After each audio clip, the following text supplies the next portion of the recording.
Ahanba maktada Salai Story Channel gi mahut sinjaduna Panthoi Mangang na mayambu taram na oksabaga loinana ikokno na khurumjari. Ngasi su mayam gi damakta nungairaba phunga wari ama puduna lakjare. Wari asigi mamingna Ekheng thakpi macha. Wari asibu ibirakpana Roshni Chanu. Haujik mayam gi mafamda wari asi khudol tamjari mayam punna taminarasi.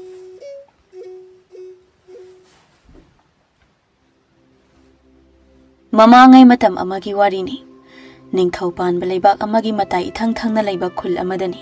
Khul adu mi su yamna tade yum su khara lapna leine.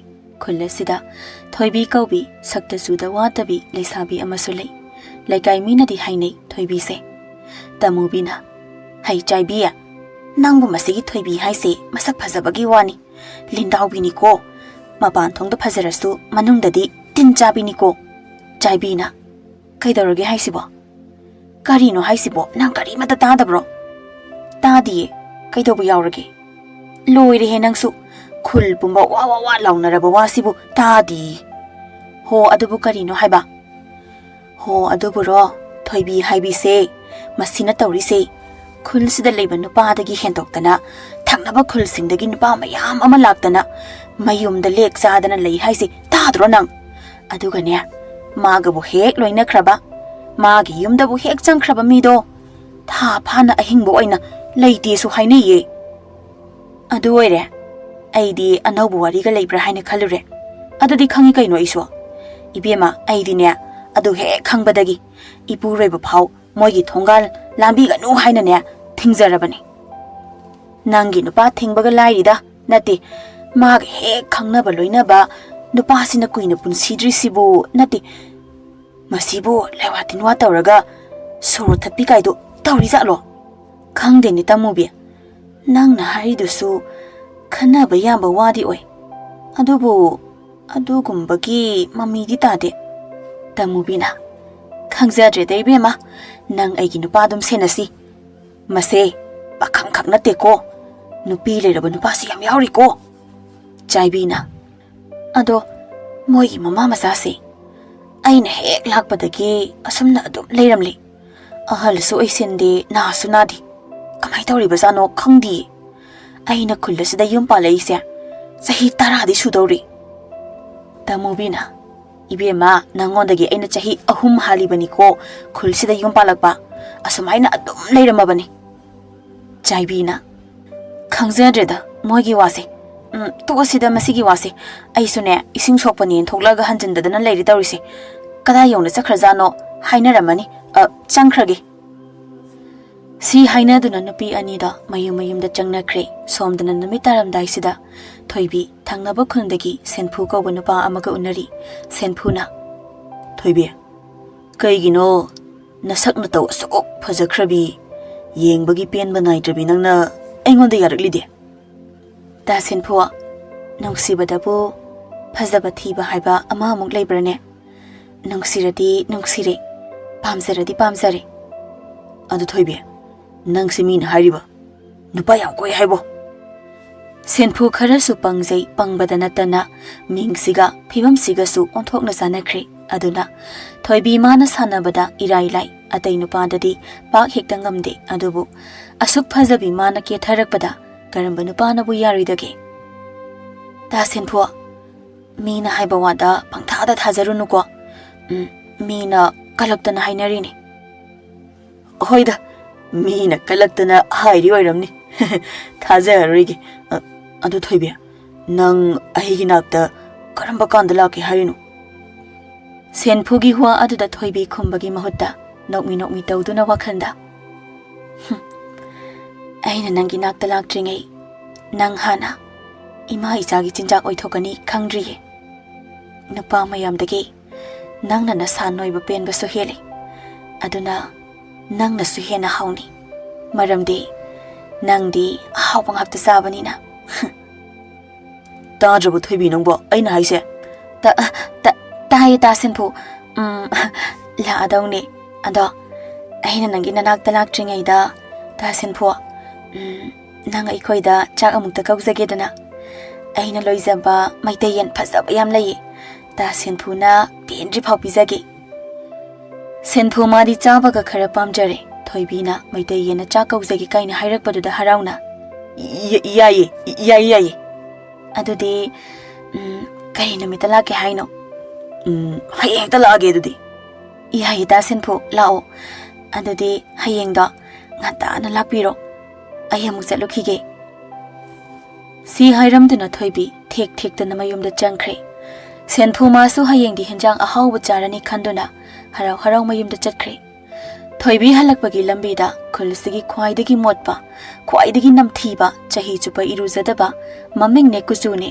khumo ne chap hekmanaba munan haibanu padu ga hek thengne thoibi ya nangdi kadai chaluba numita arkansida asida thaba ama chalubani tamunan yamna naksilakano tamunan yam naksilakano ba manamna lepa phongamdre si haiduna thoibi munan bu thaiduna parap chatke dawi munana thoibi gi mamangda satlep sinduna ngai kho thoibi chatkino nangna nupa sinduna unabado ai khangoi khanbro aina nupa sinduna unaraga tamunanda kari tawrage adugi wari da saida amulam sila isina kari chanarige khanto se sake si haiduna thoibi munanbu thaiduna chatpa haukraba thoibi butana ba maongda munana oi thoibi nangbo ina nungsi jarakpa kuirabane nangbo ai oiba haibase soidrabo wane si khangjiluko nang leisari ngai naning te khailang hauro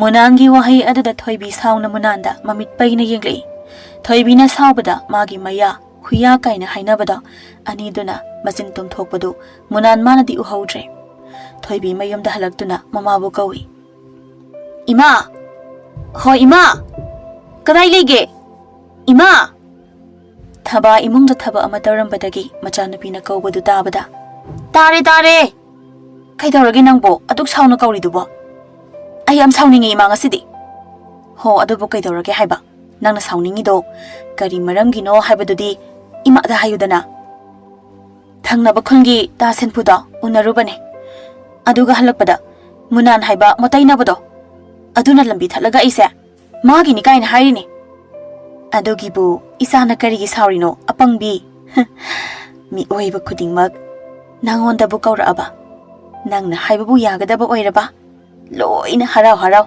kauna ngangna tawgadawni kadai dagi manam khunam thiduga harau kau ngangbonoda hai apangbi manam namo haibna tine ai khoi kanaba phangla loire masi aina phanasu haibani pangkhreda nangse phare si amta thamkho nangi senphu haiba maminga phibamga manabaduna kamdauba adubodi ima hayeng la ani aina hayeng cha kauge hairamabani maitei yen pisage kaina hairambani aduda madi haraudana loi horabani thaba masagi wa adu tabada matindu kutlauna yotlaga noibani he nangi senphu haido mabukado tai kangadana noi di laubani he adugane madine hayeng lakpadagi mayumda amuk chalhankhiba yadre ko kaigi noima aikhoi gi sida sumthamladi mina wangang lo oidro hai apangbi hek lakpaga chak mabuk thanna bizarani magi chak saruk tuda tumnaba hidak to hapchilani adaidi chak hek tokpaga madi adum tumgrani hidak tugi mayaina adaidi makhong makhut machin loina punsilani adaidi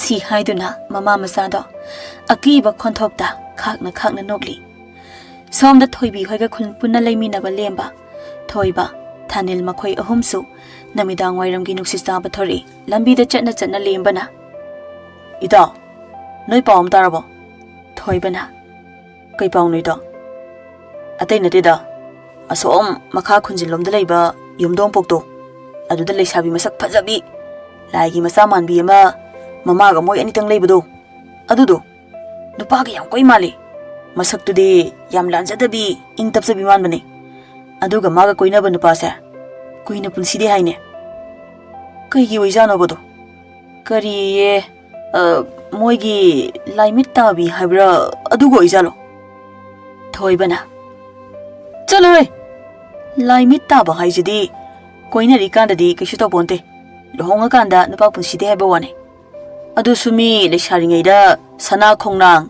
adai san labaga hana luhongnai dudi mayum palakanda kaishu tawdana bana lembana adu ngasidi asomda chalusi mina masak phasai phasai hainai kayam phajagi yengusi thoibana nang ngasai lai macha mange phajai kaina haije masak khangdabi hairaja khangde kamai khangdorige mine haine na haine thoibana hey lemba haiba lemphuman ba ai di nang na masak ka khangaga hairei rabo ha khangda ja loire adudi masak to lai macha malasu hanuman gi macha man bo oiramani aduna nupa sinsin koi bo oiramani ba lembana is lemphuman ba kainaga phajare nang dia thibena ti bungo nupa yam koi haido phajabai ne thiraga bu karamba nupa na haibirak tawrige adai thiraga bu nupa kuina punsidi haido haigidro phanghauda bai chaktana nupa mayamdo matokda sijabo ramdoini thoibana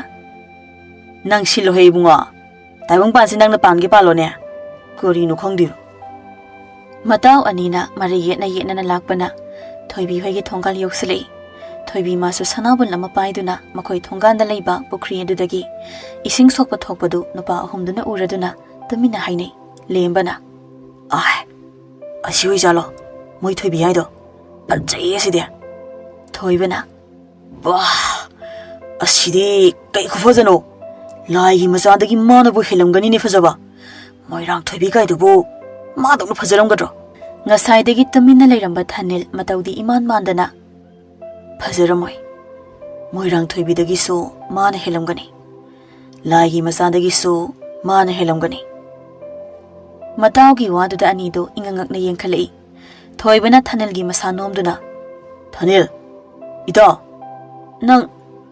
nangbu nupi masak phajaba khangro thanil mamit phaina thoibada yenglei thoibana ki aduma yangkano korino yarise chalo nupi se sang khidawreba maming hangusa chalo lemba chalo mi si haiduna thoibana lembabu thoibigi manak tamna khangin insili lemba masu afinga phai oina kaino kaino ne kainomta sum kaino do kaino haibo kaino hanto ase sange arino mathong maram de khangdana hera mathong maram khangdaba kaidi hainuda haidadi kaino migi maksida paraprat lepsilaga si hairaga thoibina lembagi matau tamduna kaino ne kaino ma sum kaino do sibu kaino sidabu mathong maram khangdaba haidadi kanada haidawrige thoibiga lembaga mari oina yenarakpadoda thoibina sasa changzilaga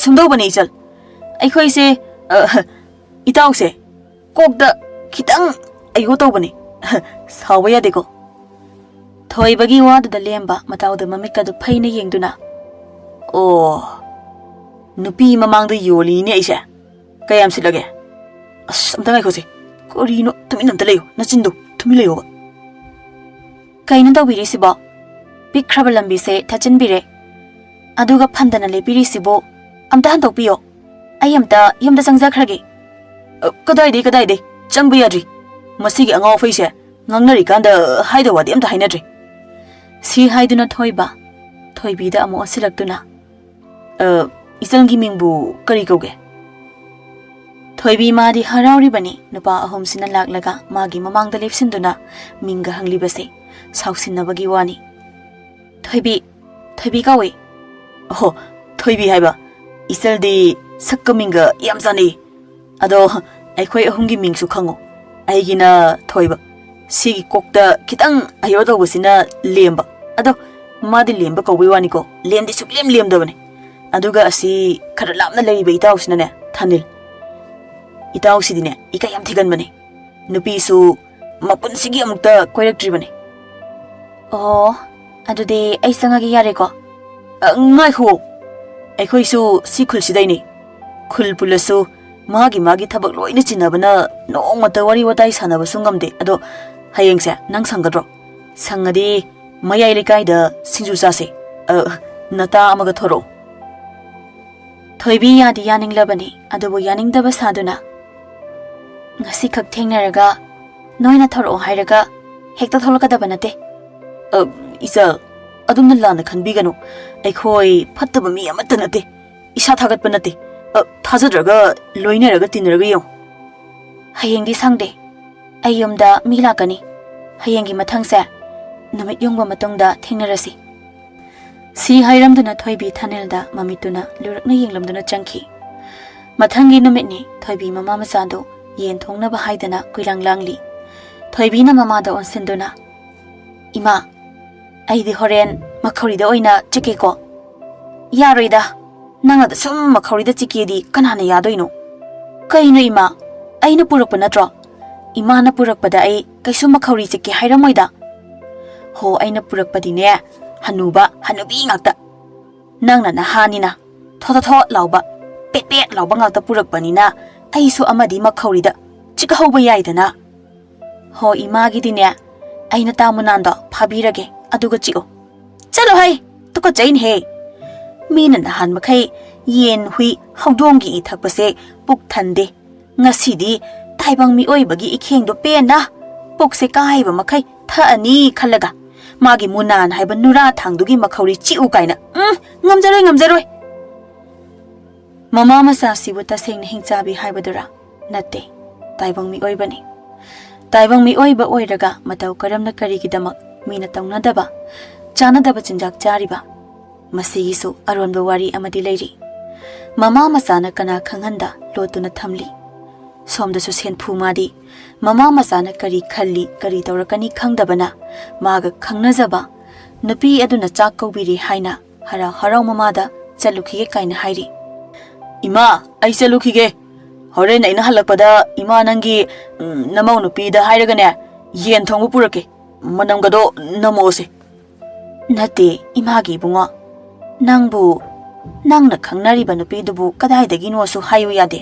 nate pakhang leisabi oiri kandabu kanana nupa cha kaubasibu chatnageba nangbu mado mathong saba nupi oiramoi ko imana kaya pamde ko os aikhoi ma sidi kadaidagi mathong chadabano ima ing tapadana masakna marol ama phajariba wa phawba kanna ngangba ngamjaba janate ima nangase hayengwa yam luna tawidi jani ko luna tawibra phaijai singbra amadi tawrani ima ga sung ngangnar leradi thengani ai chale ko ima chale thoibina sarom tare hai ngai khone nangbo tamna chalune as masidi karam thokla doino khangde dai mi khwai dong na hai singba oiradi phai adu sunata nupi duna wakhal tabi oiram labadi phaido adu natadana hausik matamgi nupi ga oiram labadi aigi isa se mangba haido mangdawri bani tawri base si haiduna senphugi mama tombirei da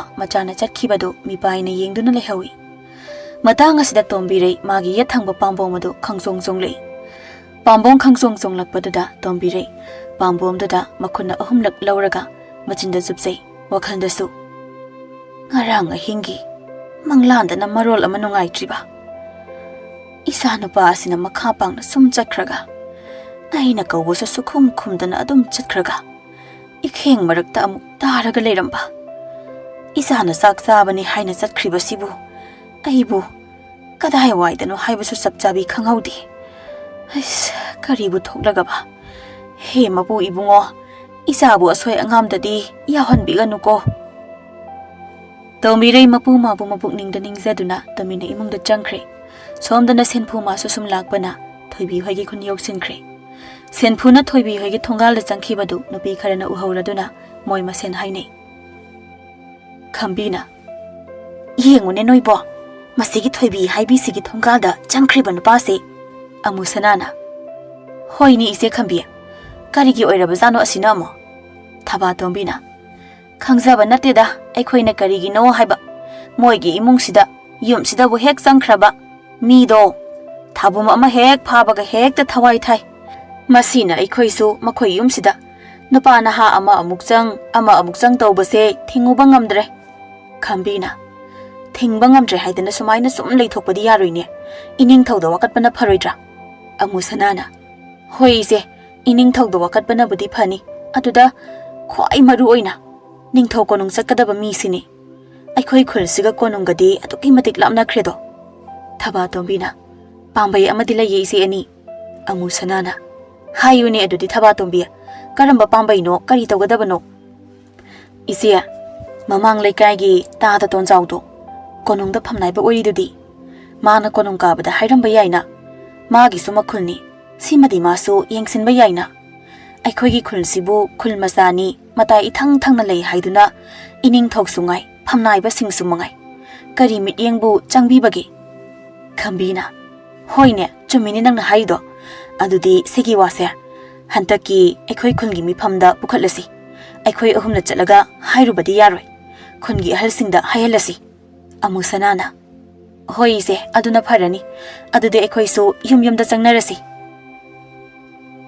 ꯁꯤ ꯍꯥꯏꯅꯗꯨꯅ ꯅꯨꯄꯤ ꯑꯍꯨꯝꯗ ꯃꯌꯨꯝ ꯃꯌꯨꯝꯗ ꯆꯪꯅꯈ꯭ꯔꯦ ꯁꯣꯝꯗꯅ ꯁꯦꯟꯐꯨ ꯊꯣꯏꯕꯤ ꯍꯣꯏꯒꯤ ꯁꯨꯃꯥꯡꯗ ꯂꯦꯞꯇꯨꯅ ꯀꯧꯕꯁꯨ ꯉꯝꯗ ꯏꯀꯥꯏꯅ ꯂꯦꯞꯇꯨꯅ ꯂꯩꯔꯤ ꯃꯇꯥꯡꯁꯤꯗ ꯊꯣꯏꯕꯤ ꯊꯣꯔꯛꯇꯨꯅ ꯑꯦ ꯇꯥ ꯁꯦꯟꯐꯨ ꯅꯪ ꯂꯥꯛꯑꯕꯣ ꯆꯪꯉꯛꯑꯣ ꯂꯥꯛꯑꯣ ꯆꯥꯛ ꯍꯤꯟꯖꯥꯡꯒ ꯉꯁꯥꯏꯅ ꯂꯣꯏꯔꯕꯅꯦ ꯇꯥ ꯁꯦꯟꯐꯨ ꯌꯧꯔꯛꯇꯕ ꯈꯛ ꯉꯥꯏꯔꯕꯅꯦ ꯁꯦꯟꯐꯨ ꯏꯀꯥꯏꯅ ꯃꯃꯥꯏꯒꯗꯣ ꯉꯥꯡꯁꯛ ꯉꯥꯡꯕ ꯃꯈꯩ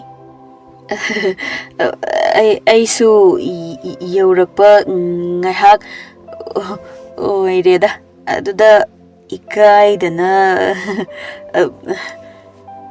토이비나 망고한다 레밤바다기 수망도 꿈타락도나 이스 케이기 이까이리바 시수 다센 푸기 юм니 까이노 이까이로노 라오세 정오 나사이드기 다센 푸가이바다 와라바니 이 카우랑바나 로이라바니 이마가 이가 하 그이도이 하이바 토이비 낭기도 이 카우랑바 하이브로 나띠에 이싱 카우랑에 하이게 떠보니 토이비 낭수 야예 이싱도 카우랑라디 꼭 타엄마수 야부두부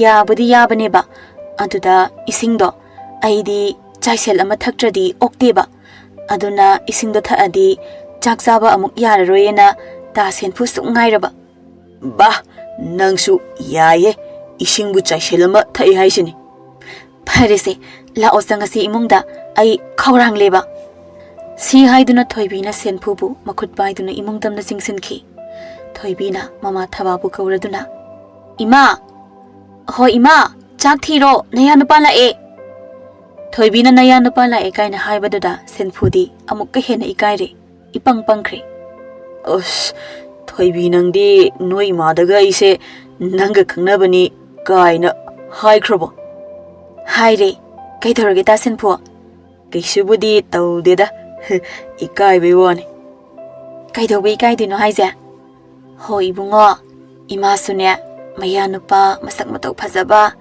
마사 파바 아마 팡레 하이드나 ꯌꯥꯝꯅ ꯍꯔꯥꯎꯔꯤꯕꯅꯤ ꯂꯥꯛꯑꯣꯁꯦ ꯀꯥꯟꯅꯗꯦ ꯆꯥꯛꯇꯨꯝ ꯆꯥꯎꯔꯁꯤ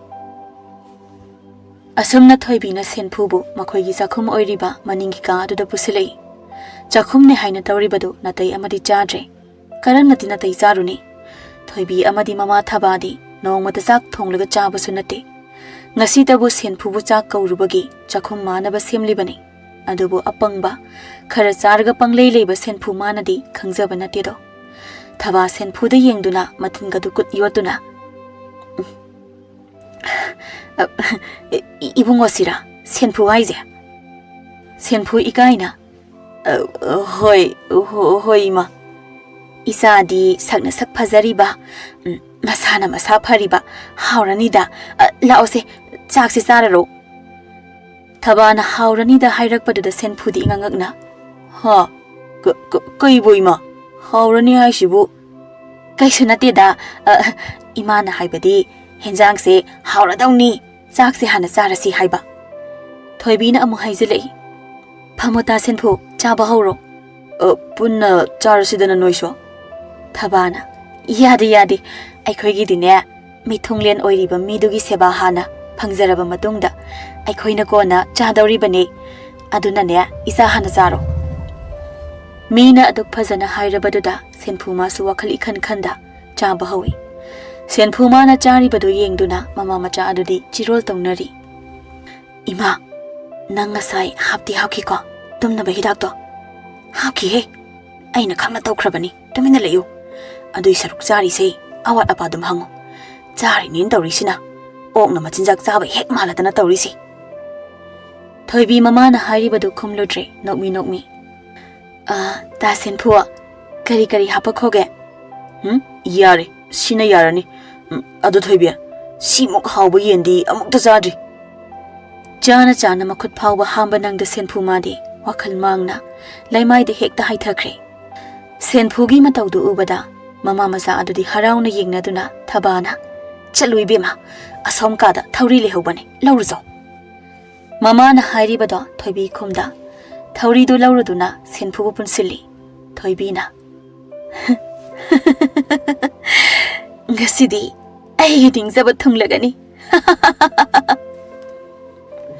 ꯁꯤ ꯍꯥꯏꯗꯨꯅ ꯊꯣꯏꯕꯤꯅ ꯁꯦꯟꯐꯨꯒꯤ ꯃꯈꯧꯔꯤꯗ ꯃꯌꯥꯗꯨꯅ ꯆꯤꯛꯈꯤ ꯊꯕꯥ ꯃꯥꯁꯨ ꯃꯆꯥꯅ ꯆꯤꯛꯇꯕ ꯑꯣꯏ ꯊꯪꯕ ꯉꯛꯁꯝꯂꯣꯝꯗ ꯆꯤꯛꯇꯨꯅ ꯁꯦꯟꯐꯨꯒꯤ ꯃꯁꯥꯗꯒꯤ ꯏꯈꯦꯡ ꯀꯌꯥ ꯊꯛꯑꯝꯃꯤ ꯃꯃꯥ ꯃꯆꯥ ꯑꯅꯤꯗꯨꯅ ꯏꯈꯦꯡ ꯊꯛꯄ ꯂꯣꯏꯔꯕ ꯇꯨꯡꯗ ꯁꯦꯟꯐꯨꯕꯨ ꯃꯀꯣꯛ ꯀꯛꯇꯨꯅ ꯍꯠꯂꯝꯃꯤ ꯑꯗꯨꯗꯒꯤ ꯃꯁꯥꯗꯨ ꯃꯀꯛ ꯃꯀꯛ ꯃꯇꯨꯞ 8 ꯊꯣꯛꯅ ꯀꯛꯇꯨꯅ ꯈꯥꯡꯖꯥꯎ ꯑꯃ ꯊꯥꯡꯒꯠꯇꯨꯅ ꯐꯨꯠꯂꯝꯃꯤ ꯐꯨꯠꯂꯤꯕꯗꯨ ꯈꯥꯕꯩ ꯑꯆꯧꯕ ꯑꯃꯅ ꯃꯍꯤꯗꯨ ꯈꯔ ꯀꯟꯗꯨꯅ ꯊꯕꯥꯅ ꯐꯨ ꯀꯥꯝꯗꯨꯅ ꯈꯔ ꯊꯛꯂꯒ ꯁꯤꯗꯤ ꯌꯥꯝ ꯍꯥꯎꯕ ꯖꯥꯠꯅꯤꯗꯅ ꯅꯍꯥꯟ ꯃꯈꯩ ꯑꯩꯈꯣꯏꯅ ꯏꯈꯦꯡ ꯊꯛꯂꯤꯕꯁꯤꯗꯤ ꯑꯣꯟꯅꯔꯦꯗꯅ ꯇꯥꯏꯕꯪ ꯃꯤꯑꯣꯏꯕ ꯐꯨꯠꯄꯒꯤ ꯃꯍꯤꯁꯤꯗꯤ ꯑꯣꯟꯊꯣꯛꯅ ꯍꯥꯎꯈ꯭ꯔꯦꯗ ꯊꯣꯏꯕꯤ ꯃꯥꯁꯨ ꯏꯈꯦꯡ ꯊꯛꯂꯨꯕꯗꯒꯤ ꯃꯑꯣꯡ ꯑꯃ ꯇꯧꯈ꯭ꯔꯦ ꯃꯃꯥꯗ ꯌꯦꯡꯗꯨꯅ ꯑꯀꯤꯕ ꯈꯣꯟꯊꯣꯛ ꯑꯃꯗ ꯑꯩꯗꯤ ꯁꯥꯗꯨꯝ ꯑꯆꯧꯕ ꯑꯃ ꯑꯣꯏꯅ ꯆꯥꯒꯦ ꯀꯗꯥꯏ ꯄꯤꯔꯣ ꯑꯩꯒꯤ ꯁꯥꯗꯨꯝ ꯄꯤꯔꯣ ꯏꯃꯥ ꯄꯤꯔꯣ ꯄꯤꯒꯦ ꯍꯩ ꯅꯪꯅꯤ ꯀꯔꯤꯅꯣ ꯑꯩ ꯐꯥꯎ ꯀꯤꯕ ꯑꯃ ꯌꯥꯎꯁꯤꯜꯂꯛꯑꯦ ꯍꯥꯏꯋꯥꯅꯤ ꯀꯔꯤꯅꯣ ꯈꯪꯗꯦ ꯁꯤ ꯍꯥꯏꯗꯨꯅ ꯊꯕꯥꯅ ꯃꯆꯥꯗ ꯁꯦꯟꯐꯨꯒꯤ ꯁꯥꯗꯣꯡ ꯃꯇꯨꯝ ꯑꯃ ꯂꯧꯊꯗꯨꯅ ꯄꯤꯖꯩ ꯊꯣꯏꯕꯤ ꯃꯥꯁꯨ ꯌꯥꯝ ꯍꯥꯎꯅ ꯆꯥꯔꯤ ꯃꯇꯝꯅ ꯁꯨꯝ ꯍꯧꯈꯤꯕꯅ ꯅꯨꯃꯤꯠ ꯃꯌꯨꯝ ꯆꯪꯈ꯭ꯔ ꯐꯥꯎ ꯃꯆꯥꯅ ꯍꯜꯂꯛꯇꯕꯗ ꯁꯣꯝꯗ ꯁꯦꯟꯐꯨꯒꯤ ꯃꯃꯥ ꯇꯣꯝꯕꯤꯔꯩ ꯃꯌꯨꯝꯗ ꯂꯩꯊꯣꯛꯄ ꯉꯝꯗ ꯂꯩꯔꯛ ꯀꯣꯟꯁꯥꯡ ꯑꯗꯨꯗ ꯊꯣꯛꯂꯛꯇꯨꯅ ꯃꯆꯥꯕꯨ ꯍꯜꯂꯛꯄ ꯉꯥꯏꯔꯤ ꯁꯦꯟꯐꯨꯒꯤ ꯃꯄꯥꯗꯤ ꯁꯦꯟꯐꯨꯅ ꯄꯤꯛꯂꯤꯉꯩ ꯂꯩꯈꯤꯗ꯭ꯔꯦ ꯃꯊꯛꯇ ꯃꯆꯦ ꯑꯃ ꯃꯌꯥꯝꯕ ꯑꯃ ꯃꯈꯥꯗ ꯃꯆꯜ ꯑꯃ ꯃꯅꯥꯎ ꯑꯃ ꯂꯩꯕꯁꯨ ꯅꯠꯇꯦ ꯃꯃꯥ ꯃꯆꯥꯗ ꯂꯩꯖꯕꯅꯤ ꯇꯣꯝꯕꯤꯔꯩ ꯂꯩꯔꯛ ꯑꯗꯨꯗ ꯁꯨꯝ ꯉꯥꯏꯔꯝꯕꯗꯒꯤ ꯏꯪꯉꯗꯨꯅ ꯌꯨꯝꯂꯣꯝꯗ ꯑꯃꯨꯛ ꯆꯪꯂꯛꯇꯨꯅ ꯃꯥꯡꯒꯣꯜꯗ ꯐꯝꯗꯨꯅ ꯑꯃꯨꯛ ꯃꯆꯥꯕꯨ ꯍꯜꯂꯛꯄ ꯉꯥꯏꯖꯔꯤ ꯉꯥꯏꯅ ꯅꯨꯃꯤꯠ ꯑꯁꯤꯁꯨ ꯍꯧꯖꯤꯟꯈꯤꯗꯨꯅ ꯃꯊꯪꯒꯤ ꯅꯨꯃꯤꯠꯀꯤ ꯅꯨꯃꯤꯠ ꯌꯨꯡꯕ ꯃꯇꯝꯗꯨ ꯌꯧꯁꯤꯜꯂꯛꯂꯦ ꯁꯣꯝꯗꯗꯤ ꯊꯣꯏꯕꯤ ꯃꯥꯗꯤ ꯉꯔꯥꯡ ꯍꯥꯏꯅꯈꯤꯕꯒꯤ ꯃꯇꯨꯡ ꯏꯟꯅ ꯊꯥꯅꯤꯜ ꯍꯣꯏꯕꯨ ꯎꯅꯕ ꯊꯣꯛꯂꯛꯏ ꯁꯤꯡꯖꯨ ꯌꯣꯟꯐꯝꯗꯨꯗ ꯃꯈꯣꯏ ꯃꯔꯨꯞ 3 ꯑꯗꯒꯤ ꯊꯣꯏꯕꯤꯒ ꯃꯈꯣꯏ 4 ꯐꯝꯗꯨꯅ ꯋꯥꯔꯤ ꯁꯥꯔꯤ ꯂꯦꯝꯕꯅ ꯑꯁ 이까이나드나 레이리니시 싱주가지 짜실로미 얌 하오버니 마야리까 이니기 싱주시 토이베나 하오르브라 난기 하오나비 빵앙당앙비도 미 이설시 이까이크라니 아무도 두미나 레유시 마룹 아내기 와도 마락 타두나 타닌나 이설기 밍도 토이비 하이버니거 헐 토이비 하이버니 아도 토이비세 강나바 레이브로 레이데다 ꯑꯗꯨꯗꯤ ꯁꯨꯝ ꯈꯪꯅꯁꯦ ꯍꯥꯏꯕꯕꯨ ꯀꯔꯤ ꯑꯀꯥꯏꯕ ꯂꯩꯕꯒꯦ ꯊꯣꯏꯕꯤ ꯊꯥꯅꯤꯜꯒꯤ ꯋꯥꯗꯨ ꯌꯥꯗꯤ ꯌꯥꯅꯤꯡ ꯌꯥꯔꯦ ꯍꯥꯏꯕꯗꯤ ꯉꯝꯗ ꯋꯥꯈꯜꯗ ꯑꯁꯨꯝꯅ ꯈꯟꯖꯩ ꯃꯁꯥꯅ ꯃꯁꯥ ꯐꯔꯤꯕ ꯃꯁꯛꯅ ꯃꯁꯛ ꯐꯖꯔꯤꯕ ꯋꯥꯡꯅ ꯆꯥꯎꯔꯤꯕ ꯑꯩꯕꯨ ꯌꯥꯗꯤ ꯌꯥꯅꯤꯡꯈ꯭ꯔꯦꯗ ꯃꯇꯝ ꯈꯔ ꯅꯨꯡꯁꯤꯕ ꯁꯥꯔꯒ ꯑꯩꯒꯤ ꯂꯥꯡꯗ ꯊꯨꯍꯜꯂꯒ ꯌꯨꯝꯗ ꯆꯥꯛ ꯀꯧꯒꯦ ꯍꯥꯏꯔꯒ E ꯊꯛꯇꯣꯛꯑꯒ ngarangi adumna phutlaga charabadi onthokna hawkranida si khandana thoibi matinga du kut yoli thoibina manglaga sum leibadada thanilna wa makha amuk tare isal aina haijabase yaningdrabasu kisu akaiba leiteda sengna dum haibiyuko thanilna wa amuka haijilakpadada khangai khangjinda thoibi ha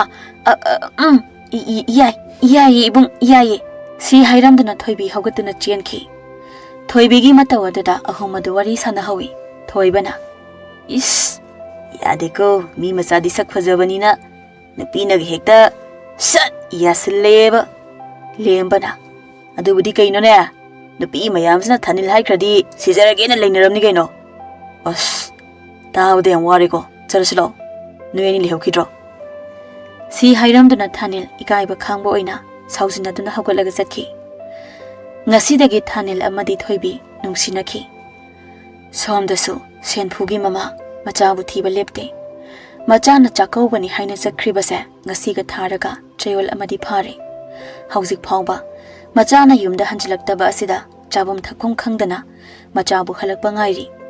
Sana konongda thabak tawba senphuwagi khullasidagi chawton kauba nupa amadasu senphugi mamana macha mangkhibagi wakat thangatpiu hayure adubu hoi hoidi hairaga sel pidabana ningthaugi nakongdi yobidri. Sum haukibana senphuna mayumda halaktabasu thabu mari mapung phakre. Mama ibe matombi reisu machagi wakhanda laiman oiduna thawai thakre. Thoibi madi pau tarabasu kaisu khanjilude. Karamnadi khanjiluni minungsi haibado karino khangdraba mama machani. Naumagi numini thoibi Thanel ga unari. Ta Thanel wamta haigena.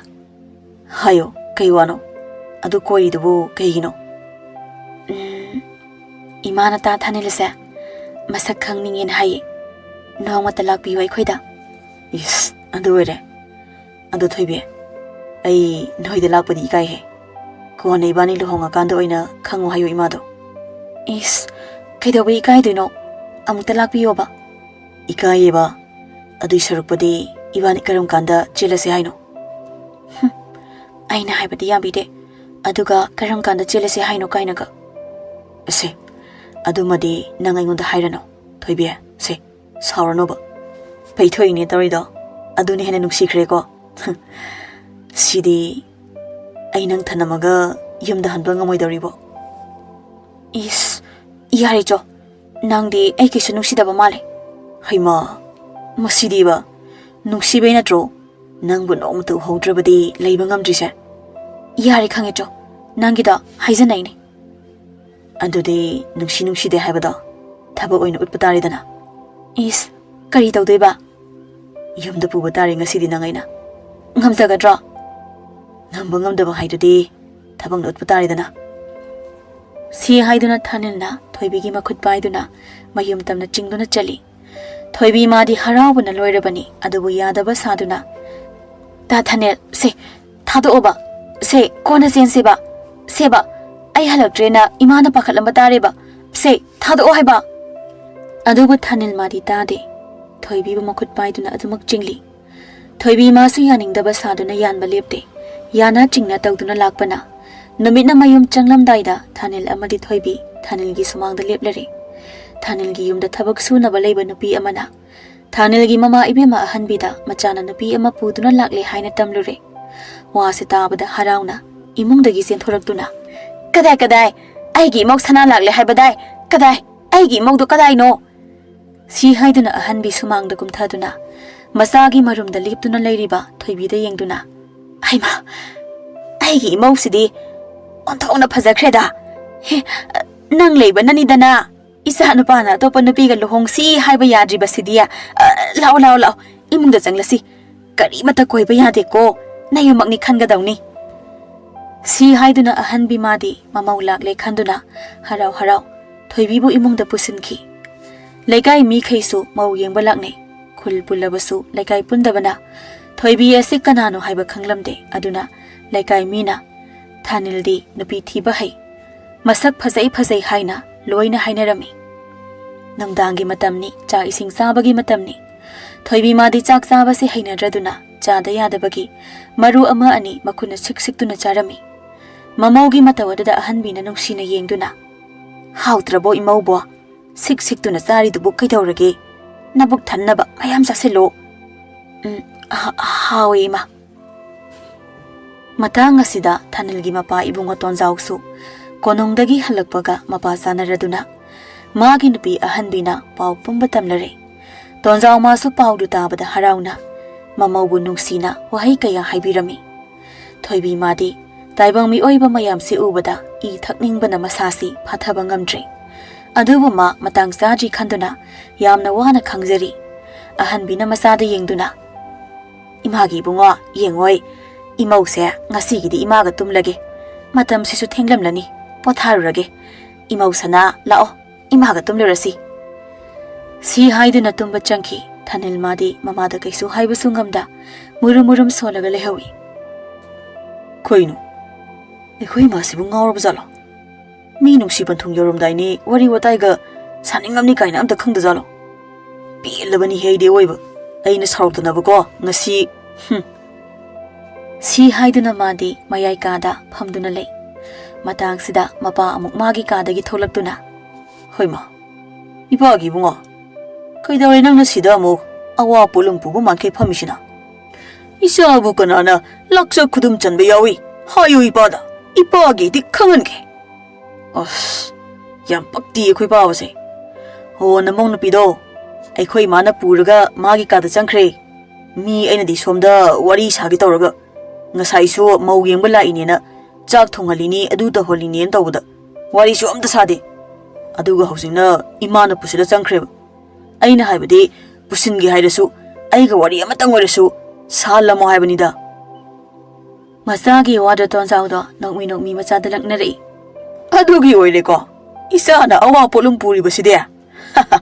Adugi bu karisu khalunu. Isasu ipaga tumlaga loire kai. Tonjaugi wasi haiba loijingaida. Tumlani haina changkhraba ahanbina kanna laurakpadu tarami. Kari toba yaurabano khanduna. Mapa macha adusu kanna sensilakpada. Oiramliba phibamdu ubada thanil madi. Masi lengba phau kaure. Thoibina mamagi mangak samda chiktuna leiba. Mamana awa chaina khangbagi matau. Tonjau madi matau singdu ubada sauningba angakpa mayam aduna koilau lauri. Kana lei. Noi kana lei. Changlau sida. Hingsabi ni masai. Mi nate. Mi saduna ikhoigi mungda nang thak tawbane. Tonjau na laurakpa adra thoibi I thakpa haukhrabanina. Wakhaldu fathaba ngamtre aduna tonjau tamna hekta songsilei. Aduba ngasaidagi mangduna leiramba thanina thoibibu khangin inthoklaga mapabu magi matungda singsili. Tonjau na kanna laukhibana makhoigi yumda thabak sunaba leiba nubi nupa kaya ama sangsilaktuna thoibibu phaduna makhong makhut punsinduna thamle. Thanil madi wa phawba ngangba thoktre. Karino tawriba sibu khanbada asumna sum leibadi yadabana khudakta sana konung chatnaba haiduna sem saraduna ahing asida sana konung maikai panglule. Ahan bi supuduna konunggi amaibi da yenghalami. Amaiba pukok oiriba aduna ahan bibu hana kupna yenglaba matungda mipaina. Sidi yaridori. Thabumba mahek yobuga aroiba oikrani. Amaibagi wada tabada leiriba miyamdu pakhatpana loire. Kina thoibida yengli. Thoibi madi sabtra tawri mabu thado o haina. Tonjauna amaiba aduda pakhana. Oza, aigi loinabi asibu kandaba pambai amata leiroidabra. Ama kakti leini. Haibi oza, kari tawgadabano haibi oza. Nangi loinabi asibu chiklamliba. Ekheng thakpi asida. Nangi loinabigi Ekheng khara taisinduna mai tharga hatlabadi nangi nupi sei. Hanagum amuk hana leiba yagani. Adubu makhak hatpanadi leibakshi mara tapna leiba yaroi. Atopa maagumbi leiribra haibadu hana khangnaba mabu machin hango. Adugidi oza ai haijake mahakshi aigi isana khangdraduna aigi yumgi mau oinaba haiduna pusilakpani. Adudagi mamana maga tumlagi haiduna pusinkhraga mamana kanna laurakpadagi oiramliba phibamsini oza. Adudi kadai nangi naza nupadudi maadi soidana khangamgani nupi si kana lei haibado maga ai wari amukta sanage. Sida leire oza sini aigi isa nupa haibado. Amaibaduna thanilda munna yengduna. Ibungo nangna khaliba nangna waribado aina munna khangi. Nangna mabu thamoi sengna nungsire natra. Manadi nangbu minamle natra. Adubu nungsi haiduna makhoi asidi yoktuna thamba yaba jiba nate. Hayo nupi asi kadaidagino kana lei hayo sengna hayo. Osamaiba ai karisu losarai. Si haiduna thoibigi maramda mana hek khangba makhai loina hairami. Makhoi ani karamna thengnarakpa karamna nungsinnarakpa matau karamna chelakpa marik chumna lirami. Waridu taraba matung amaiba aduna ningthaudo onsinduna. Iningthau nana hainapu wafam amatta hangatjage. Lalabada ngakpiyo yolabada kanbiyudo napubo. Takpiyudo ipu na hainingbo wado karino jingnaba amatta leitana. Nashu aingonda yawa singbiyudo ipu. Nupa macha asina liriba wari asina takpadi. Nupi ase laibak asidagi natte haibani. Laibak sida saidangduna laibani tagli. Adubu nupi asigi mama oiribi adubu. Ining thawna lanmi khara thaduna lawhanbigudo. Aduga wari wakhong khanglanido ining thaw. Amaiba pukok adugi wadu tabada ningthawna manai kharada yathang taw thakiduna. Thoibigi mama thababu phahaluri. Ningthawna thabada onsinduna. He nupi. Tauriba tholiba thawdoga si karino haiba marik chumna liyo. Natrabadi ningthawaigi iti khanghangadabani. Thaba matang asi yaurabada mana Ekheng thakpini haiduna karibu tauruni. Wakhal asi khanduna wari pumbali thori. Haizagi ining thaw. Aikhoi laibak asidagi natte. Aikhoi thangnaba laibaki matai ithang thangna laiba. Chingte kauba khul amadagini. Aikhoi gi khuldu mi suyamna tade. Nungsi janana leirami. Adubu khuladu hauzikti taibang mi oiba amatta su leitre. Hayu nupi.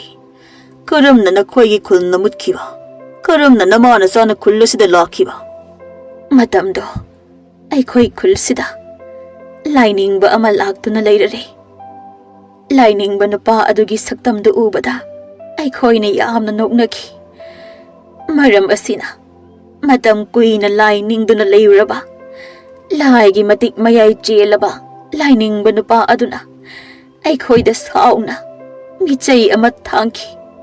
Meetei adudi. Si haiduna thabana matam aduda. Lainingba nupa aduna hairamba chairamba Meetei do ningsinglei. He saagi wakhal jelaba chengte khungi khunjasa. Mi oiba ama oiraga. Mi oiba ama bu noknariba. Nakhoigi chengte kauba khullasida leiriba. Mi oi khudingmak. Ngasi haiba numit asidagi. Taibang mi oiba oirabasu. Taibang mi oibagi chinjak chadaba. Jiba panbagi Ekheng thaktuna leiba oyo. Chayol amada. Taibang mi oiba amagi Ekheng thaktrabadi. Nakhoishu nasana asiba haiba adugi khayata taba oyo. Thabana amuk makhatari. Meetei si hek phangbaga. Aikhoi gi chingtek khun khunja singdo. Loina taibang mi oibagi Ekheng thakpa onki. Maram asidagi chayol ama yoksilakpa matamda. Taibang mi oibagi Ekheng thaktrabadi. Aikhoi loina magsirani khanduna. Angamba phaduna Ekheng thaknaraki. Adubu arembani. Aikhoi masengi Ekheng di amatta oibana. Aikhoi masen chiknariba. Makhoi oina thawai thaki. Matau singdu ubada. Ima ijana. Aikhoi ga thangnariba leibak asida laktuna. Khundon lomda tangjaduna leibagi ayaba lauzaki. Leibak sida aikhoina leirakpa. Chahi chama hele. Adubu aikhoina taibang mi oibagi Ekheng thakliba makai. Aikhoi siba nairoi. Hanuba su nairoi. Naha oiduna adumak leigani. Adude nangna nachanupi oiriba asida chiu. Haujimak chiu. Ining thau. Adumadi nanai ai ngamjaroi. Adumadi haibiganu. Nanai chikpa ngamjaroi. Thabagi wadu tabada ningthawadu sauna. Yaroi. Chiktaba yaroi. Chiu. Si haiduna thababu machanupida namdana chikhali. Thoibida hek chikpaga thaba madi I oduna thawai thakre. Thaba magi masak phibam pumnamak ada yamna hanurabi amagi phibam da onkre. Thoibi masu ahanbigi masadagi Ekheng khara taisinduna mai tharaga thawai lauki. Mama masa animak loisin khrabada khundon khuldo ingna chikna leiki. Thanil masu laibaki ni khanduna penthokna nungayai phana pan kirami.